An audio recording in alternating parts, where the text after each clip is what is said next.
again.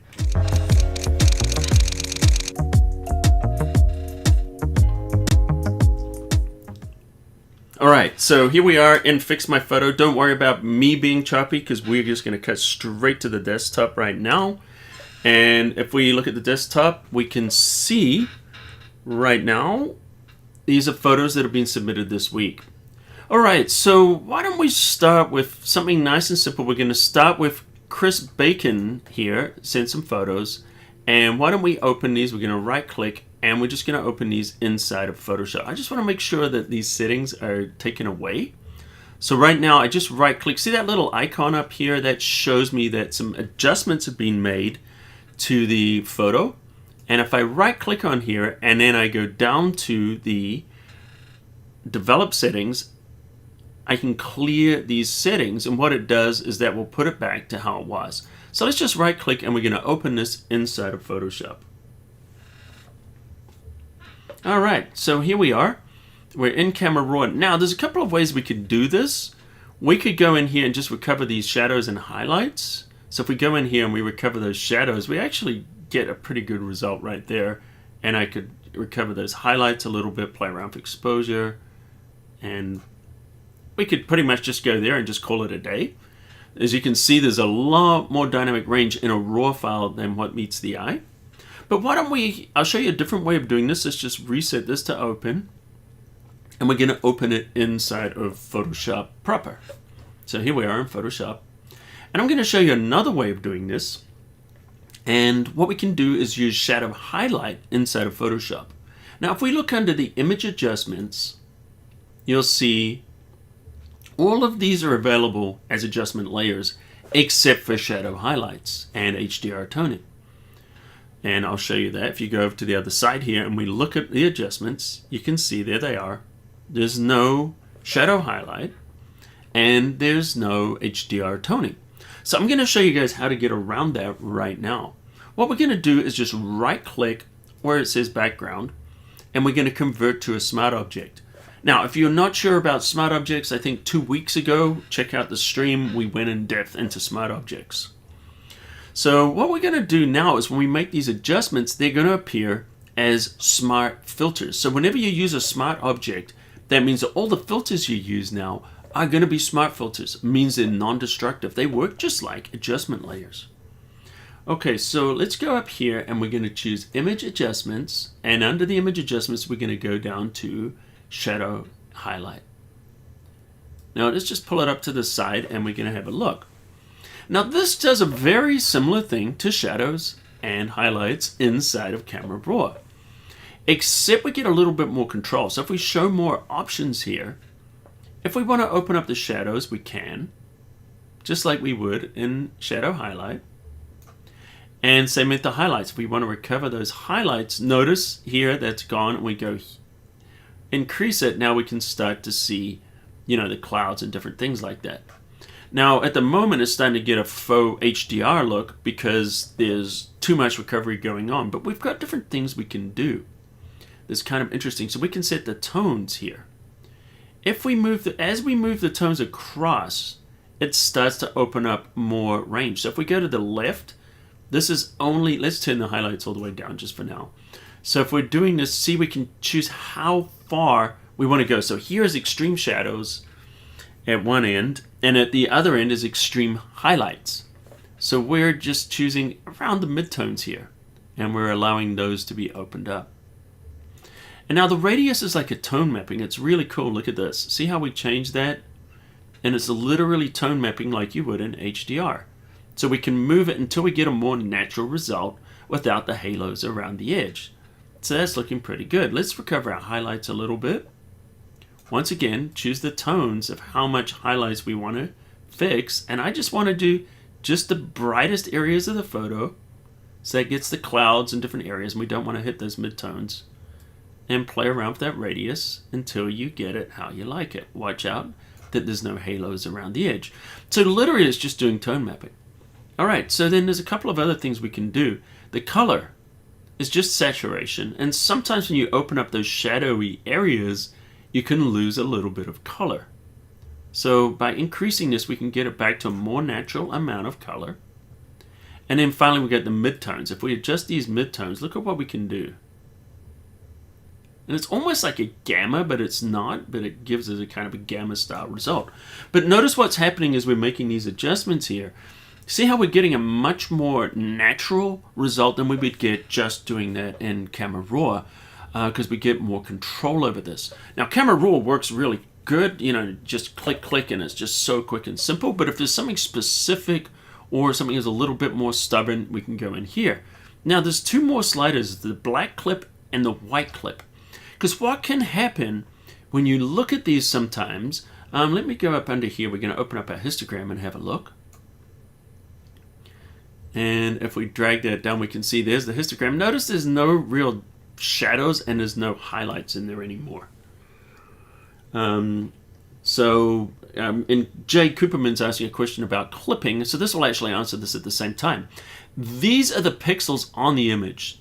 Black's on the left, white's on the right, midtones in the middle, and if this goes all the way to the edge and the histogram is cut off, that means that all the pixels to the left of this, or if it goes the other way, all the pixels to the right of that would be cut off, which means they would be forced to pure white, and they would lose their detail, and that's called clipping.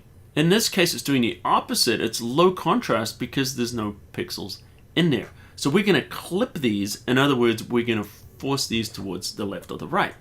Now here's the thing, if I go under the black clip and I start sliding it around, let's get it where we want it. See what we're doing there? Let's move it to the left, and this histogram will go a little wonky when we do this. And see how it's just kind of taking a while to get there in those blacks because we have to really drag it, and if we drag it across, see how that histogram is now hitting the end? So we can control those blacks and push them to pure black. And so it doesn't look washed out in that area. Now here's a tip. If you want to get there quicker, hold down the shift key and this thing will go into turbo mode. Look at that. So now it's working 10 times faster. And so it does help to have that histogram up here that you're watching. So you just want to bring that to the edge. Maybe a little bit more. There we go. And same thing with the whites. Let's clip these whites. You don't have to hold down the shift key for the whites though. And then what it's doing is it's pushing these milky areas that are not quite a pure white, like some of the brighter areas in the photo, clouds for example. Let me do this in turbo mode so you can see. And see how it pushes it to pure white. Now obviously I've gone too far. But if you want to find that nice mix between opening this up and getting a nice result, versus having it look natural. So let's have a look here. So if I go to the before and after, you can see how easily we were able to bring back the details there in the shadows highlights. And that warning triangle just says that the histogram has not refreshed, in case anyone was wondering about that. All right, so there we go. So that will show us how to do that. Okay, so that was Chris Bacon's photo. Let's have a look at something completely different. And this is a very specific challenge here. Gary Peterson. Are you in the house, Gary? So Gary Peterson has this image here. And we're just going to open this into Photoshop. And the question he had here, and let me just read it out. So Gary sent in his photo and he goes, this is a photo of his son. I'm in the process of trying to remove the shadow from the side of the face and possibly his hair. Though the shadow in his hair doesn't bother me as much. I've been trying different methods, but the whiskers in his beard are causing problems. Hey Gary, good to see you. Glad you're in the house. Okay, so what we want to do is we want to get rid of the shadow on his face, but we've got this beard there, which is complicating it.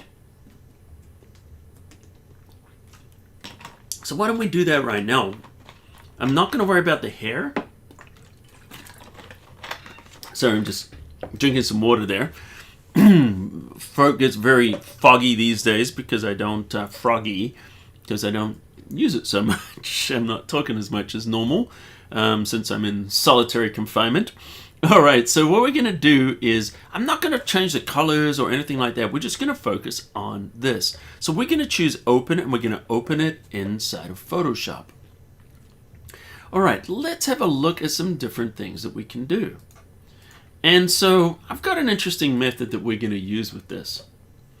So what we're going to do is we are going to go in and we're going to go and fix the shadow. So let's just go in there. What we're going to do is convert this to a smart object. And then we're going to use our shadow highlight to open up this area as an adjustment layer. So why don't we just choose our image adjustments. We're going to bring up shadow highlight. Just kind of like what we did before. And this is a good starting place. And now what I'm going to do is I'm just going to eliminate everything so there's no adjustment. So see how there's a layer mask on here? If we invert this mask, which is Control I for invert, it's going to hide all the adjustments. So what I'm going to do is I'm going to grab my brush and I'm going to select white as the foreground and we're just going to paint that in. So I'm not worried about trying to match it yet. All I'm trying to do is just see the area we're working on. So I'm going to zoom in nice and big. And then what we're going to do is with this white brush, let's make sure we've got a nice soft round brush. Pen pressure set on there. We can click on this tool. This will open up the brush settings. And in the brush settings, I'm just going to turn all the... Actually, I'll keep transfer on for pen pressure. Now, if you're not using a graphics pen, such as I am, let me show you here. I'm using the Wacom Intuos. I've got a Wacom Intuos Pro medium size. So that's what I'm using. If you're not using it, you can still do this with a mouse. It's just a little bit easier to do retouching. If you're doing a ton of retouching, just get a tablet, seriously. Bite the bullet. And I know it sounds awfully forceful to say that, but it's really the best investment you can make, and I'm not paid to say that. How many of you are using a tablet? Let me know in the comments. For those of you who are not, it's okay. You can still follow along with a mouse, but I just find that this really does just kind of help. Alright, so what we're going to do is we're going to tap here on the smart filter, and I'm just going to turn the flow and opacity all the way up, and all I want to do is just paint with white right now. Let me just double check these. Did I just turn this pen pressure? You know what, I'm just going to turn this off for now too. So we're not using any pen pressure or anything, we're just painting. And what it's doing is it's just letting me see where I'm going. Okay, so that's good. We'll come back and we'll perfect all this later. All I want to do is just see that area. So what we've done is we've essentially just painted that adjustment into this area only. Alright, so we'll get this looking great in a minute. So let's hit double click on shadow highlights. And this is the nice thing about using a smart filter is when we use a smart filter, we can double click and it's going to open up the tools and we can change the settings again. So why don't we just take the shadows and highlights and everything all the way back. In fact, if I hit the Alt or Option key and choose reset, this will reset the settings to the factory settings. Great. So the shadows, let's have a look. Let's get these so the brightness value, not worry about the color right now, just the brightness value is going to match. Now if you're having trouble seeing that, let me just hit cancel. One of the things you could do here is you could temporarily create a helper layer. So we could go to just a black and white adjustment layer. And all I've done is applied the black and white just so the color's not distracting me and I can just look at the tones. So let's go back into here, double click on our shadow highlights, and it looks like it's still a little bit dark, so let's increase it. And about there is looking pretty similar. Don't worry about the line or any of that. We're just looking at the tones. We're just trying to get these tones to match. Let's go a bit that way. There we go. Play around with this radius. Alright, so that's pretty close. Maybe just a little bit more. There we go. Okay, so that's pretty close. And if we turn off this black and white layer, we can see, okay, even though it doesn't look like it, these tones are starting to match. So we want this area here to match the skin. So we're going to apply a curves adjustment now. So let's go back down to the adjustments. We're going to create a curves adjustment layer. Now with this curves adjustment, we want to match the color. Now obviously this is just very dark with no color, so we definitely need more reds in here. So why don't we go under the red channel. So here we are in the red channel. And I'm just going to drag up and whoop, notice it's affecting everything. We don't want that. So if we click this little clipping here, and let me see how I can do this, because I just want it affecting there to that mask. Let me drag it.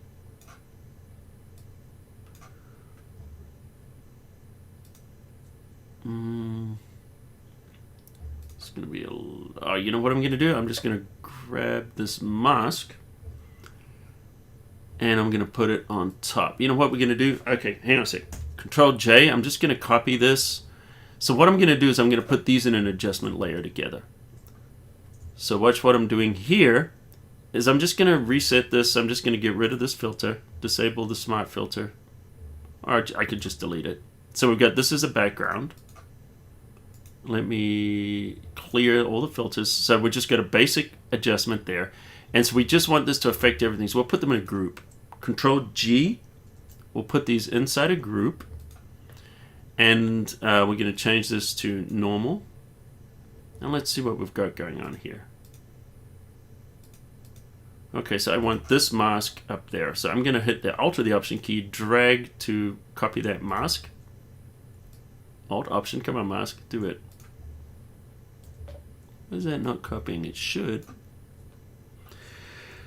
Alright, so we'll do it this way.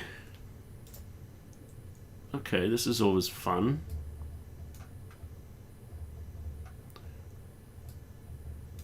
And the weird thing is I did this right before here, and of course it was working perfectly. Let me just have created a mess here.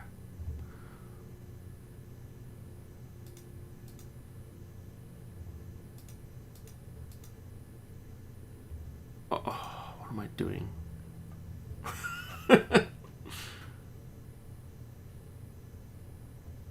Let's try it this way. Alright, let's try it this way. So I'm just going to apply the adjustments in here. There we go.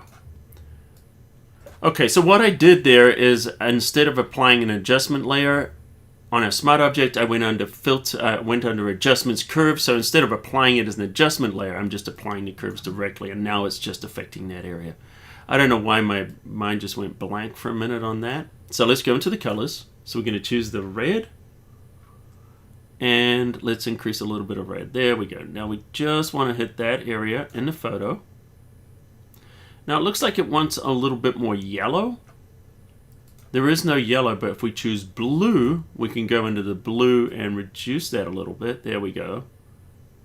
And see how now the colors are starting to match.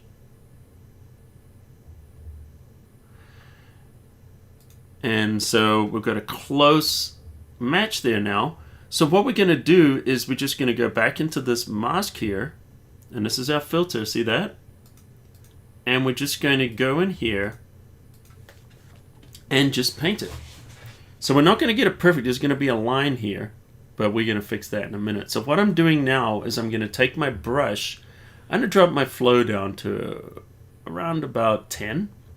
And now what I want to do is, now we've got the adjustment. So basically what we've done here is if I hide this mask, we've got the adjustment exactly how we want it here, and now all we're going to do is just choose where we want to paint it in. Because if I paint like that, see how we are applying it?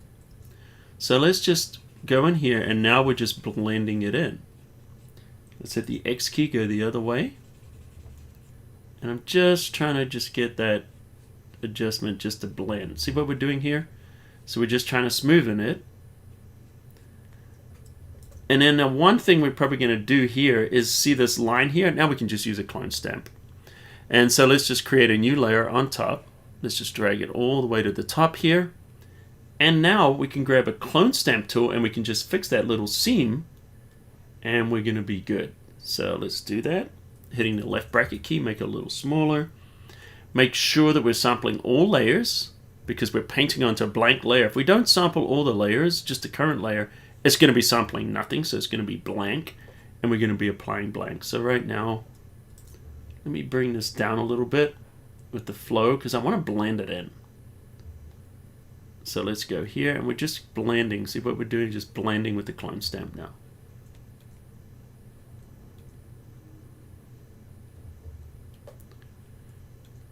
And I could hazard a guess that maybe the opacity is still a little bit high.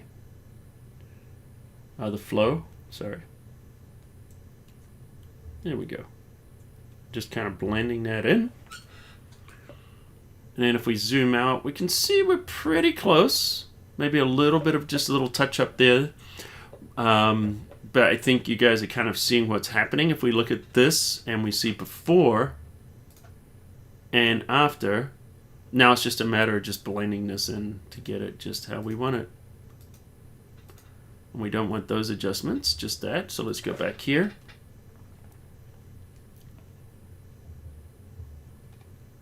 Now I'm going to take this all the way up because I just want to patch this area.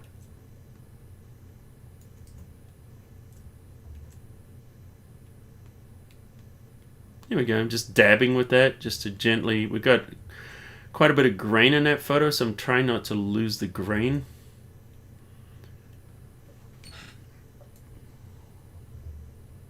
And start to zoom out. Yeah, it's getting a lot better.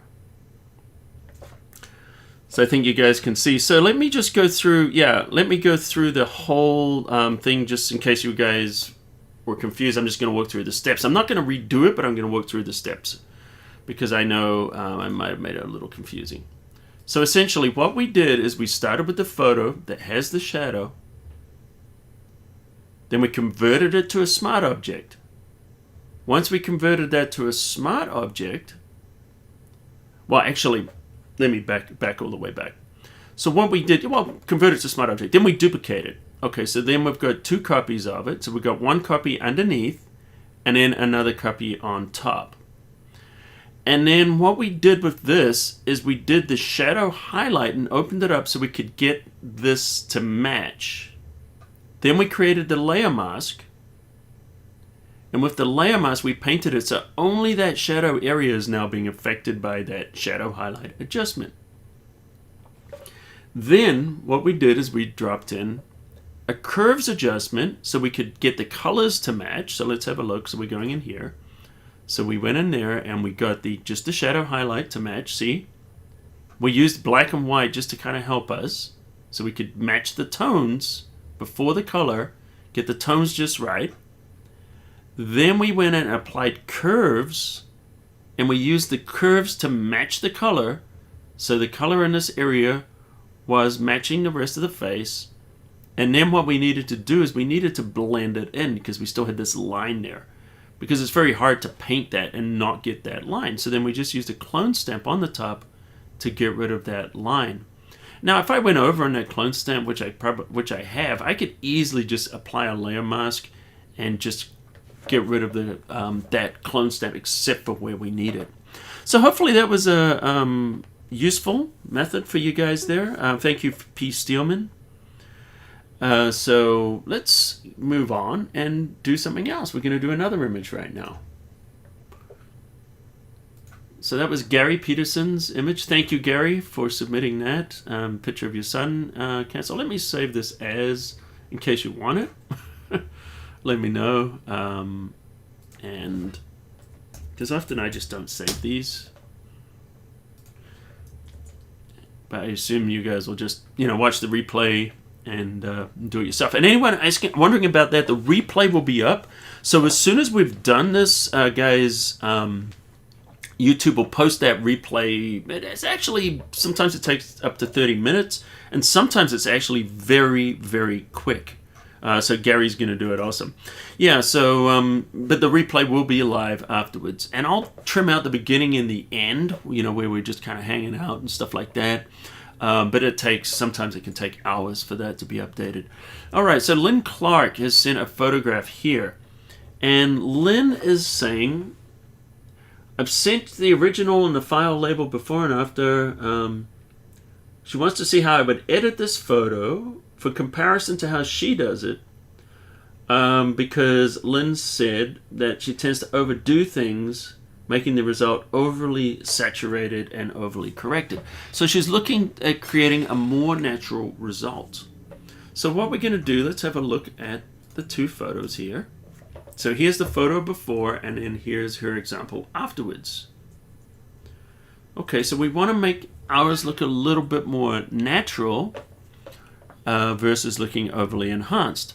So by the way, guys, we're going to do this right now. But do me a favor, hit the subscribe button right now if you haven't subscribed, and also hit that like button. Very important to hit that like button because that's going to help the algorithm, share this out. Because YouTube is very stingy sometimes on its sharing. So everything we can do to help it, I appreciate it. So what we're going to do is, because it's weird the way YouTube works. It's either the algorithm loves you or it doesn't, and it's just how it is. Anyway, so let's open this here, and we're going to go ahead and we're going to open this in Camera Raw. Alright, so one of the things that Lynn did is she cropped this photo. So just to match, we're going to crop. So we're going to choose crop and rotate, and make sure this lock is turned off, that padlock, and now we can just crop this however we want. If that padlock is turned on, we're going to be constrained to the original shape. Now I'm just going to grab the edge and just play around to straighten it a little bit. I don't know if it needs straightening. It's very hard to tell here. Let's hit enter, and there's our image. Yeah, because there's no just straight level horizon on this one.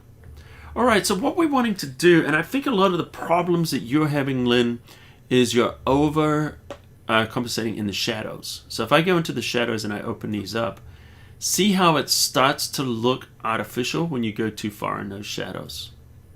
So what you want to do is maybe play around with the exposure and use the exposure to lighten up the photo a little bit. We can give this a touch of shadow, but don't use too much.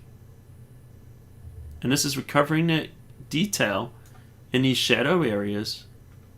And now you want to go into the highlights, take them to the left, and we're recovering the highlight. So we're making these clouds pop. Alright, so we've got the detail coming out in the clouds.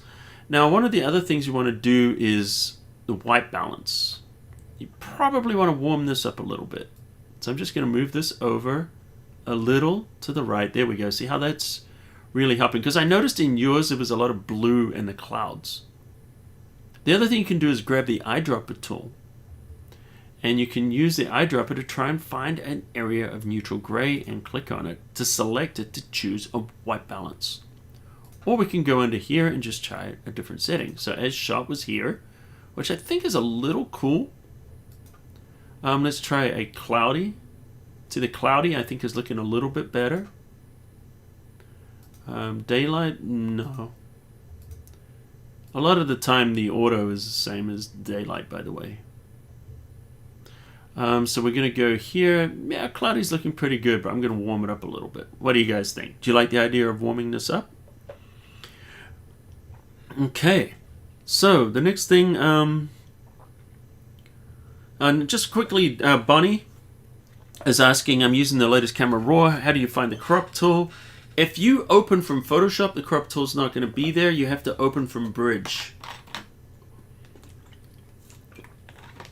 Because when you open it in Photoshop, it won't show the crop tool or the straightening tool. Because it works with layers, and it doesn't want you resizing it from your layer. We can have all kinds of problems. Alright, so one of the other things we can do here is you really want to be gentle on this clarity. If you push the clarity, you're going to get the processed look. See that? So I find clarity is not very good for keeping that, but texture is. So if we use texture, we can bring in that detail. In fact, why don't we zoom in nice and large? Just go to 100% and hit the space bar. And so we're looking at these trees here. So let me reset this and let me show you. Because if you use a clarity, the clarity puts a halo around things. Look at the top there. See that halo there? Let me go even further. So the halo is where it finds those edges and it pushes the contrast. So in the lighter areas, it really lightens them up. In the darker areas, it darkens them and you get this line. This also gives it that artificial look.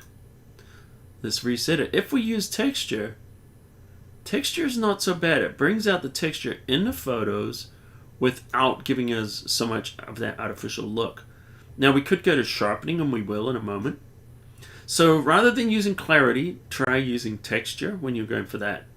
Now the other thing you can do is if you have overdone the shadows and the highlights, you can compensate here. Look at the histogram on the left, there's some space there, so we can push those blacks, and you want that black just nicely just touching that edge. Now if you hold down the Alt or the Option key, you can see where that clipping is as you're sliding it. You want to get it just on the point there, just where it's just hitting that edge, and that'll give you the nice dark shadows. Same thing with the highlights. If we look up here under the whites, we're going to just go to the edge where it's just starting to clip. So the blacks and whites will add contrast to your photograph. Now sometimes you get too much contrast, and just pull back the contrast to compensate. Because sometimes Camera Raw and Lightroom gets a little heavy-handed with that. And see what we're doing here. And we're not pushing any vibrance or saturation. We're not increasing those at all. If you want and you feel like you need a little vibrance, put it in there. But don't just put it there because just because it's there. Here's a little tip. You know, something that took me years to understand too. Just because there's a slider there doesn't mean you have to use it. You don't have to use every single slider on every image. Sometimes all you need is one slider. So just because the slider's there, you don't have to use it. All right. Okay, so one of the things we could do if we wanted to darken the sky a little bit, we could go to our color mixer. And under our color mixer, go down to luminance, and then take the blues and just darken those a little bit. See what we're doing there? Maybe the aquas as well. And if you're unsure, just grab the little picker tool here and then select there, and you can drag down to darken, up to lighten. So maybe we're just going to just darken this a little bit just to give that water a little bit more punch. All right, so that's what we've done there. Now we're going to go down to our optics and just use a profile correction. Just turn that on, and this will automatically just use whatever you have in your camera, and this will help as well. And turn on chromatic aberration in case you've got any in the image. These didn't really make much of an effect on this particular image, but some images they will. And then under detail, we want to sharpen this a little bit. Definitely want some sharpening. See what I'm doing is rather than doing that with clarity, I'm doing it with sharpening. So we can sharpen that a little bit, give it a touch of noise reduction to reduce the grain. And let's kind of see where we're at on this right now. This is before, and this is after. And see what we've done here? We've been able to get this a little bit more natural looking. And what do we see here? Colin's new camera raw. Oh, course. Oh, thank you for promoting my course there, Rod, for letting people know. So yes, I do have a new course on working with Camera Raw. So let's just click done. And then it's going to open it up. So let's have a look and see the difference. So here's the adjustment. Now, Lynn's adjustment definitely is more vibrant. It's more painterly looking. And I think, it's nice in itself. But if you want something more natural, this is what I've done here. So more enhanced, more natural. Now, if I wanted to get those colors, I could get your colors just by turning up the vibrance, but in this case we were going for a more natural look, so that's how I would do it. Hopefully that was useful, and let me know what you think there, Lynn and everybody else. All right, what else have we got? We've got the one here from Betty, and Betty is up by the wildfires, and let me see what she says. Betty, God, are you in the house? Let us know. And she goes, I took this photo the other day during the fires in Northern California, late in the afternoon, and sky became very orange and everything below took on an orange hue. I want to show that brownish orange sky and lighten the foreground without losing the drama of the photo. All right, well, let's have a look and see if we can do anything with this. So here's Betty's image. We're going to open it. And let's see. So the first thing that hits me here is we've got some dust here, which I don't know if this is on the lens. Yes, it is. Could have been particulates flying through the air as well. But in this case, why don't we just quickly fix these? So I'm just going to grab this little spot removal brush, hit the left bracket key so we can change the size of it on screen. Hitting the size here makes it hard to see if it's going to work. So doing it here on screen, we can see how big it is, and just tap to get rid of these. And if you want to see where they all are really quickly, turn on Visualize Spots. And the Visualize Spots enable us to see those spots easily. See that? So I can see there's more there, so I'm just tapping on them now.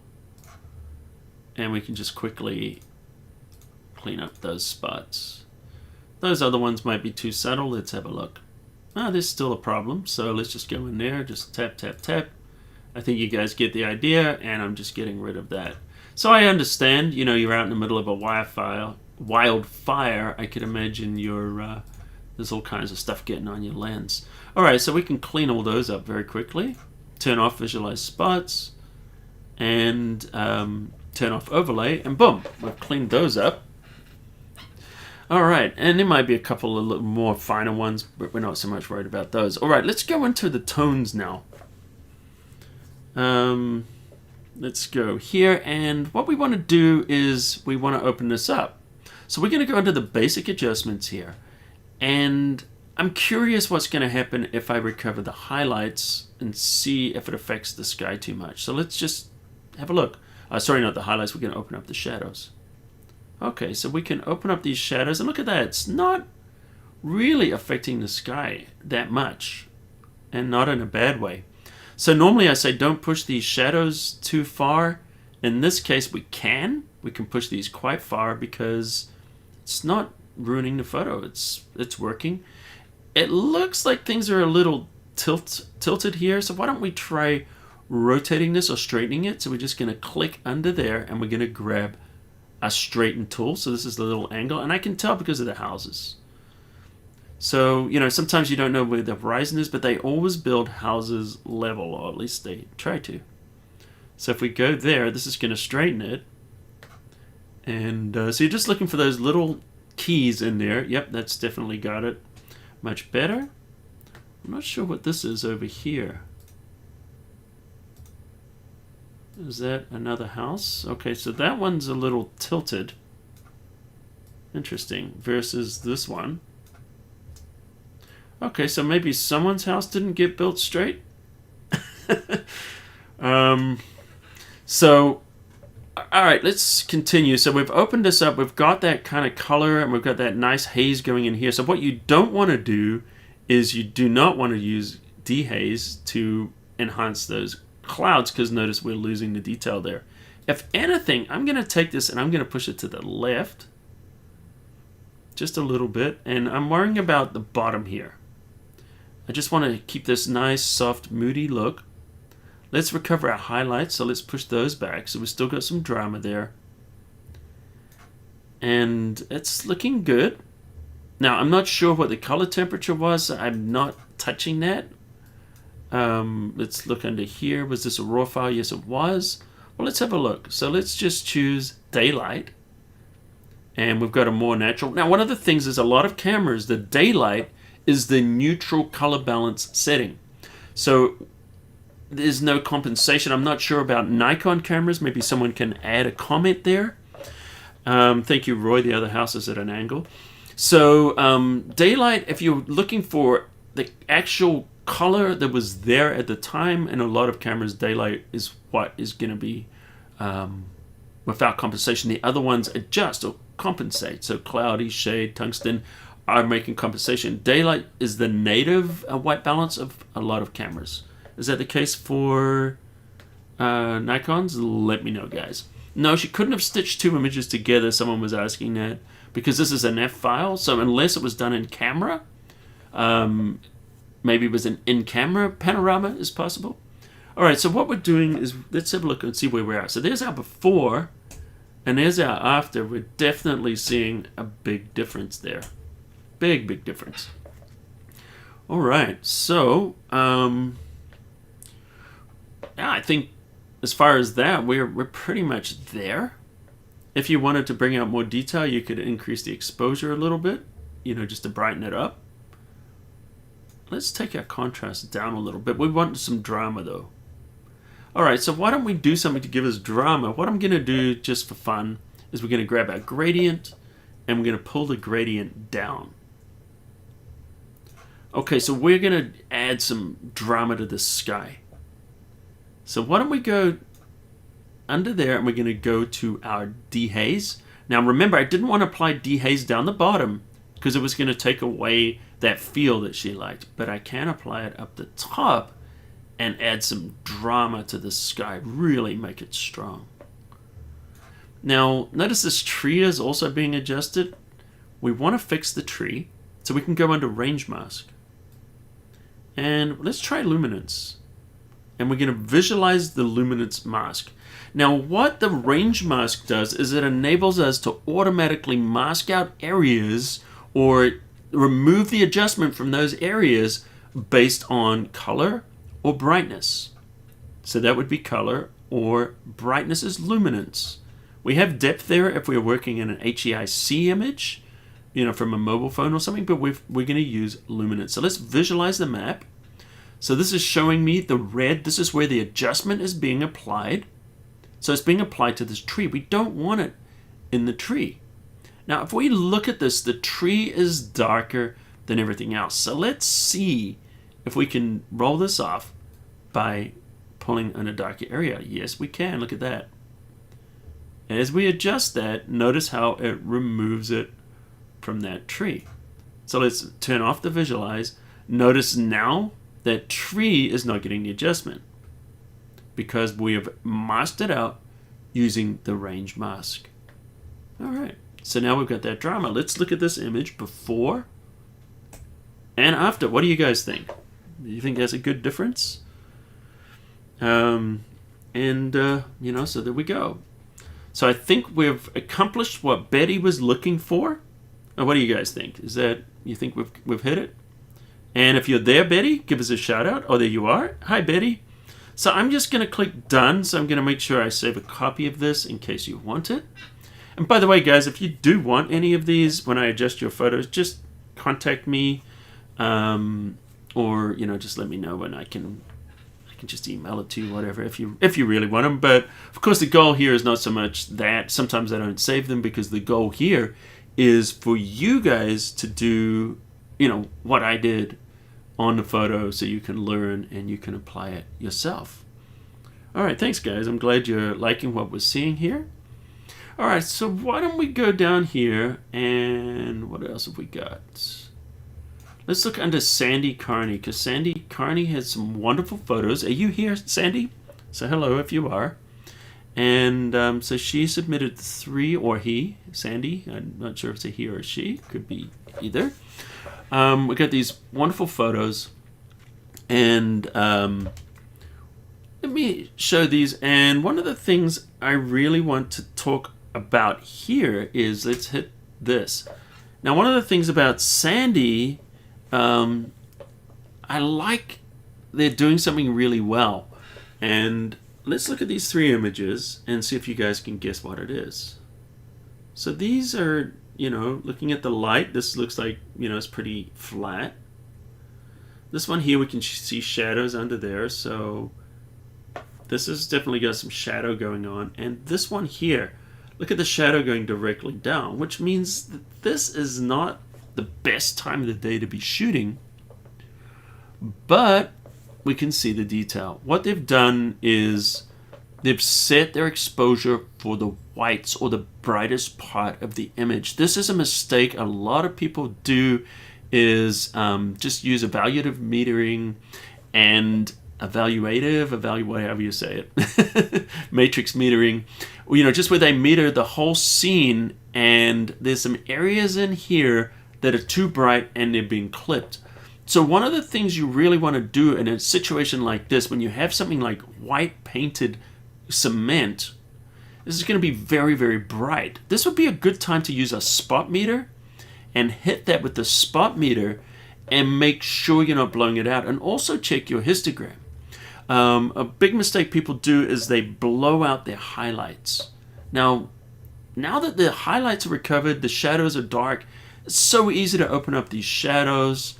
It's more difficult to recover the highlights. And see how it just gives beautiful tones in the images because of just really good metering.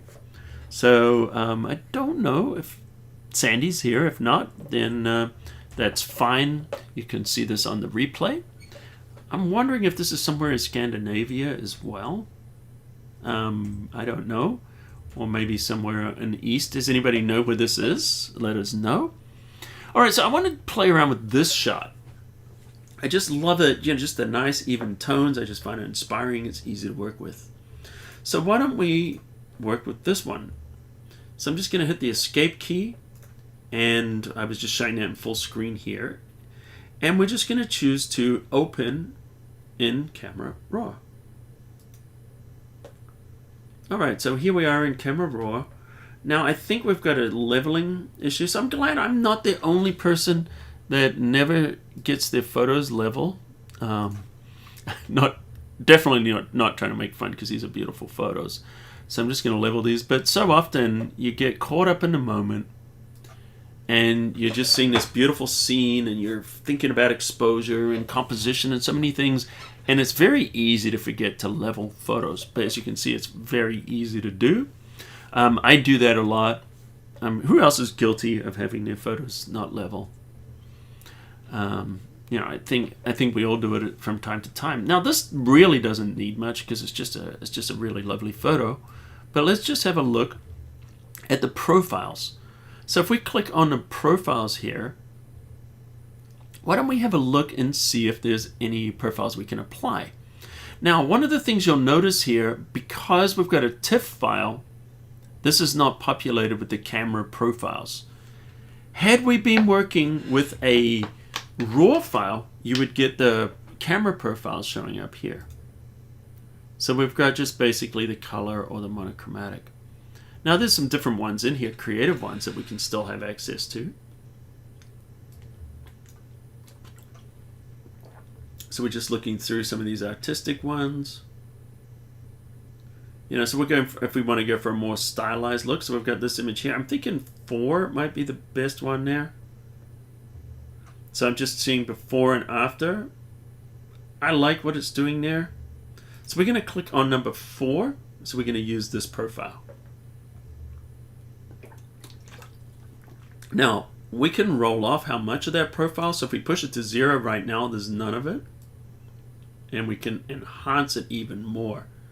I'm going to put it just below 100. So we're just giving it a little flavor without overdoing that photo. And what we're going to do now is we are going to go down to our adjustments. So we're just going to close our profiles out. And we can do that just by clicking back. And so we're just doing very subtle adjustments to this. Maybe hit the exposure just a touch, just to brighten it up a little bit. Let's give it a little touch of texture because I like the texture here on this building and in this area. And I'm going to reduce the saturation just a touch. And maybe we could make up for it with vibrance. So that's going to give us a stronger blue sky. And notice that this, I barely did anything. And let's see what we've got. So there's our before and after. And see how it's just giving it a little bit more, just really bringing out the colors and what's there in the photos. So this is Massachusetts. Gary is saying that. So, all right. So the artistic one with the darkest sky is really nice. Someone liked that. All right, so we didn't do a lot to that photo. We just did a little tweak there. But let's open it in Photoshop. So we're going to click Open, and there's different things we could do here if we wanted to. Just kind of enhance things. We could. One of the things I enjoy doing sometimes is dodging and burning, and we could do that to this image if we wanted. I really don't feel like I want to do that. So why don't we do something, let's do something interesting. Why don't we just do an interesting black and white color effect, just so we can just kind of see how to do it. So what we're going to do is we're going to select the color of this building. So let's go into the selection and we're going to choose color range. And under the color range, I'm going to click on the building here. Let's hit the plus and we're just going to just drag it across. And what we're doing here is we're selecting all those areas. Now let's change the preview selection to grayscale so we can see what's being selected and what isn't. Play around with that fuzziness. All right, click OK. So now we've got that area selected. And you know what we're going to do here is we're going to apply a black and white adjustment layer. So we're just going to go under here and choose black and white. Now what we want to do is we want to invert this because we want to keep the color here but not anywhere else. So hit Control I. And what we've done is we can just go in here. Well, let's make the black and white adjustments how we want them. So let's play around with these sliders here. Play around with those yellows. And all I'm doing is just going through these, just tweaking them. The blues will have a big effect, so we could make the sky very light if we wanted. Just playing around there. And see what we can do here is if you wanted to do something like this, just to create, some kind of a, just a fun effect, you could do that. Now, if you wanted to include things like this wreath on there, we're just going to go in and paint with black. So let's just grab a brush. And we can set our flow and opacity all the way up. And we could just paint this in if we wanted to put some color in there. And same with the window. So, sometimes people ask, how do you do that effect? And we can fix the edge here because it was a little more difficult to select. So we can just paint it.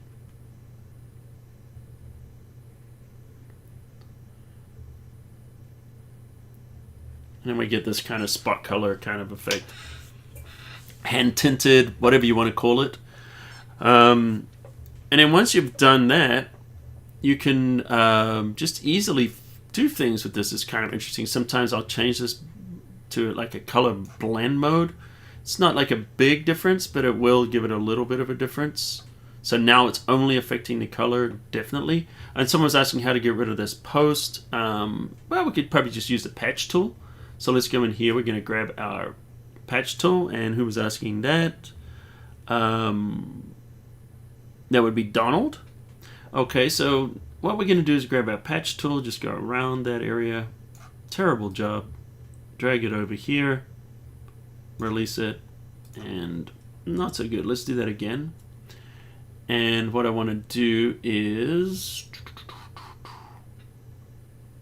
just make a little bit of a tighter selection. So if I hold the Alt or the Option key here, I can take away from there. There we go. I'm selecting way too much. So you don't want to do a larger area than what's necessary for these kind of things. Now this could work using the patch tool, and now we want to find an area that matches it. So now look what I'm doing here is I'm moving this and I'm looking at texture in the water. I'm trying to find something that is similar, and it's not bad. Now if it's not perfect, the other thing we could try is content aware. So why don't I just make this, just going to undo this a couple of times, make the selection, hit Shift Delete, and let's try Content Aware Fill. And click OK. And boom, that actually got it pretty nicely. So, if one tool doesn't work, the other one often does. So that's why sometimes it's really good to know more than one way of doing things, which is why I try to teach multiple ways of doing things, because sometimes Content Aware Fill won't work, particularly in an area where there's a diagonal, and in that case the patch tool might work better. In this area, Content Aware works better than the patch tool. So anyways, so guys, I hope you've been enjoying this week. So this week was really a much more of a Fix My Photos special. And don't forget, I'm just going to run that intro again, just not because I love running the intro, but I'm going to run it because it's going to give us the links.